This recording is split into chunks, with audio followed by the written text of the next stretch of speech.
Bonjour à tous et bienvenue sur le Coin Comics. Aujourd'hui on se retrouve pour le top 5 des adversaires de Spider-Man. Vous avez été nombreux à voter pour élire les 5 adversaires les plus emblématiques du tisseur et on va directement découvrir votre top.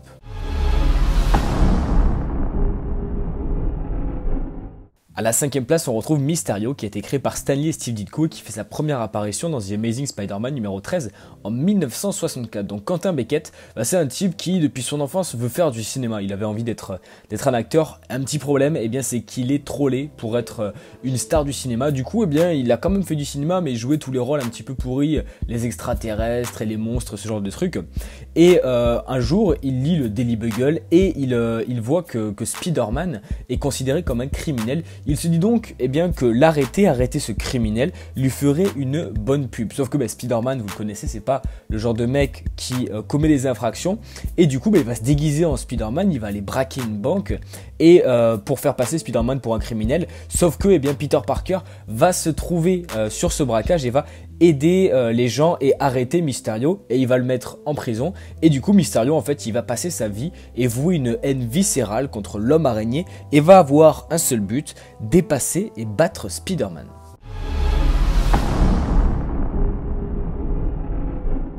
À la 4e position, on retrouve Cletus Kasady, alias Carnage. Il a été créé par David Michôd et Mark Bagley. Donc Cletus Kasady fait sa première apparition dans Amazing Spider-Man numéro 344 et Carnage dans le numéro 361 en 1991. Donc Cletus Kasady, c'est un jeune garçon complètement tourmenté, totalement psychopathe également. Il commet son premier meurtre à 6 ans. Il pousse sa grand-mère des escaliers pour voir si les humains volent. C'est pas le cas. La grand-mère y passe et ça va être le début d'une longue série de crimes car à peine 20 ans, Cletus Kasady compte plus d'une vingtaine de meurtres à son actif. Il a une enfance particulière, déjà il est un petit peu complètement malade, mais en plus il était battu par sa mère et du coup le père de Cletus Kasady va tuer sa mère, il va lui-même être condamné à mort et du coup Cletus est envoyé à l'orphelinat où il va passer une adolescence complètement de malade en enchaînant les meurtres et les assassinats juste pour le plaisir et un jour il va se retrouver en prison avec un certain Eddie Brock. Et Eddie Brock c'est le porteur de Venom, vous le connaissez bien, ces deux personnages, Cletus Kasady et Eddie Brock, totalement différents. Eddie Brock reste relativement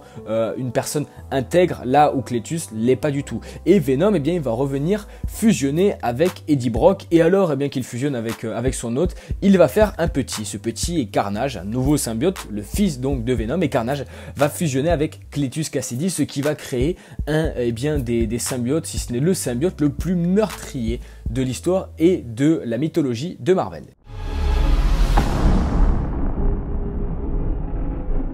À la 3e position, on retrouve Otto Octavius qui a été créé par Stan Lee et Steve Ditko qui fait sa première apparition dans The Amazing Spider-Man numéro 3 en juin 1963. Donc Otto Octavius, c'est un jeune garçon qui, comme beaucoup de méchants des comics, j'ai l'impression, a une enfance un petit peu compliquée. Il avait un père brutal et une mère qui le surprotégeait, son père le battait en l'occurrence. Et du coup, ça va être un petit garçon très craintif et en même temps surprotégé par sa mère. Il va donc se vouer corps et âme dans ses études et vouloir aller le plus loin possible dans sa scolarité pour ne surtout pas ressembler à son père. Et un jour, alors qu'il entreprend des études de plus en plus élevées, c'est un élève brillant, son père va mourir d'un accident tragique et ça va encore plus le motiver à continuer les études et en plus son père est mort à cause de produits chimiques. Il va alors se tourner vers la science, il va devenir un élève modèle dans des universités immenses des États-Unis et il va imaginer un système de harnais à 4 bras qui lui permettrait de manipuler des substances toxiques et radioactives à distance et donc de ne pas subir les effets secondaires de ces substances chimiques. Sauf que lors de la démonstration de ce harnais, de ces 4 bras métalliques, il va y avoir un problème et beaucoup de produits vont lui tomber dessus et les 4 bras, le harnais va totalement se souder à sa peau et à son système nerveux. Il ne va faire plus qu'un avec les 4 bras. Otto Octavius et Dr Octopus vont donc naître ensemble. Dr Octopus va être un des méchants les plus emblématiques de l'univers de Spider-Man. Il va apprendre de plus en plus à développer son habilité avec ses 4 bras et devenir un vrai problème pour notre ami Peter Parker.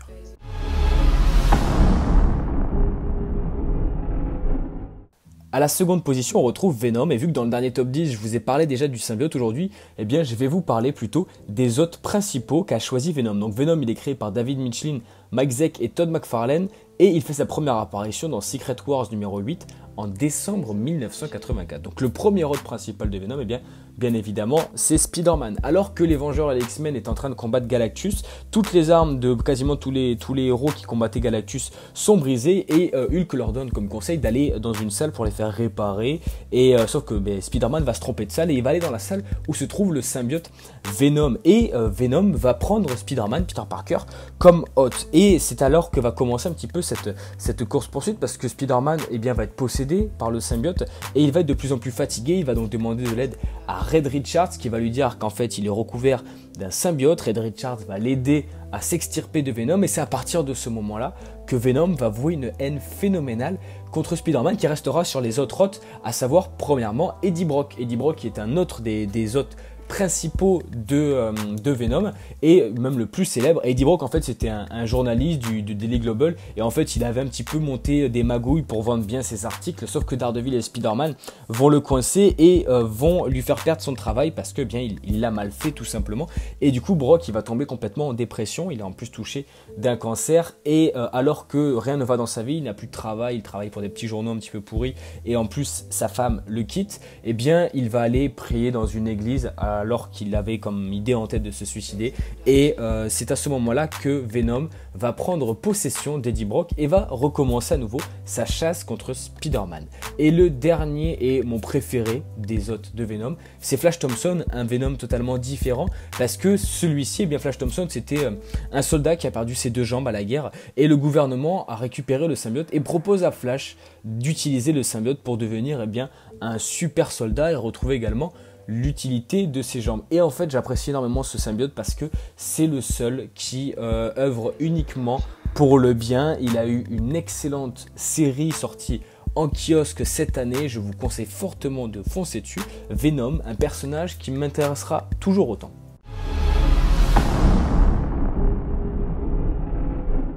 À la première position, on retrouve le Bouffon Vert qui a été créé par Stan Lee et Steve Ditko et qui fait sa première apparition dans Amazing Spider-Man numéro 14 en 1964. Donc Norman Osborn, c'est un riche industriel, il a envie de se faire encore plus de thunes, du coup il se dit qu'il va associer son entreprise avec celle d'un autre, il va associer sa boîte avec celle du Dr Strom avec une seule idée en tête, faire inculper son associé pour hériter de sa société et se faire encore plus de thunes.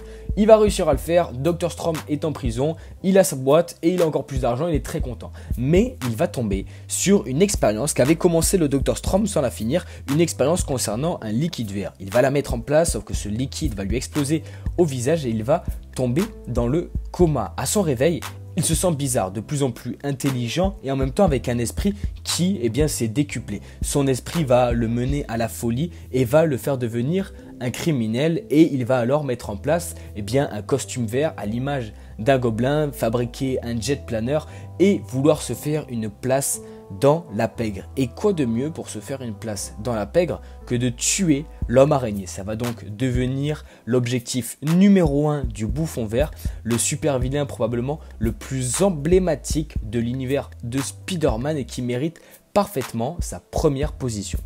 Et si vous voulez voir un autre top 5 des adversaires de Spider-Man, je vous conseille une vidéo d'un membre de la Comics League, la chaîne de Naïm, qui a également réalisé un top 5 sur l'univers des méchants du tisseur.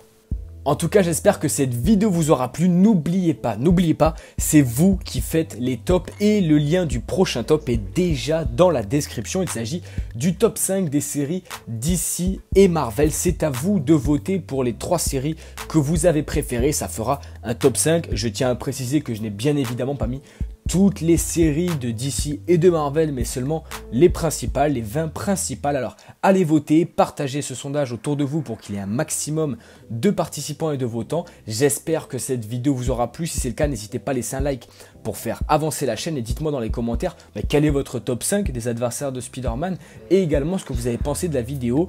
Et portez-vous tous très bien, on se retrouve très vite pour de nouvelles vidéos. Ciao tout le monde.